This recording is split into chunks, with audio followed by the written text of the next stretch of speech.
एबे भी आंचलिक पाणीपाग विज्ञान केन्द्र पक्षर पाणीपाग को नहीं एक बड़ खबर सामना को आसी। सूचना अनुजाई प्रचंड गरम भितर मिला आश्वस्तिजनक खबर। मे मासरे भारत छुईम मौसुमी एवर्ष शीघ्र हेब वर्षा। ततला कड़ाई रे भाजी होची सारा देश। तापमात्रा 45 डिग्री रे भी पहुंचलानी। प्रचंड गरम रे छटपट होउछंती लोक। प्रचंड गरम भितर एबे पाणीपाग विभाग तरफरु एक आश्वस्तिजनक खबर सामना को आसीछि। चलित वर्ष मौसुमी शीघ्र आसीबा नै पाणीपाग विभाग पूर्वानुमान करिछि।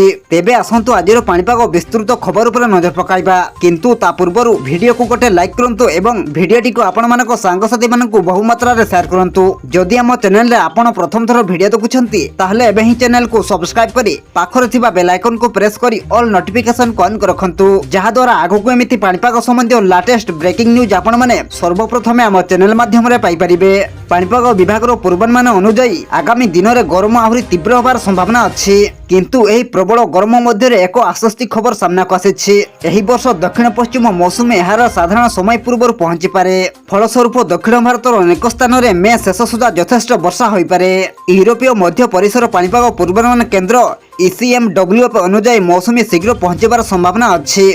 गत 2024 रे पूर्वानुमान करा जायतिला जे मौसुमी 27 मे रु 29 मे मध्य रे केरल पहुंचिबो। किंतु आनुमानिक तारीख ठारो आहुरी शीघ्र पहुंचिथिला मौसुमी। सेहीपरि वर्तमान सूचना दिया जायछि जे एही वर्ष मध्य मौसुमी एहार निर्धारित समय पूर्वरु पहुंची पारे। साधारणतः मौसुमी वायु अंडमान एवं निकोबर द्वीपपुंज प्रथम थर पय स्थलभाग छुई थाए। एही वर्ष एहा आकलन करा जायछि जे मौसुमी 18 मे रु 25 मे मध्य रे सेठारे प्रवेश करि पारे।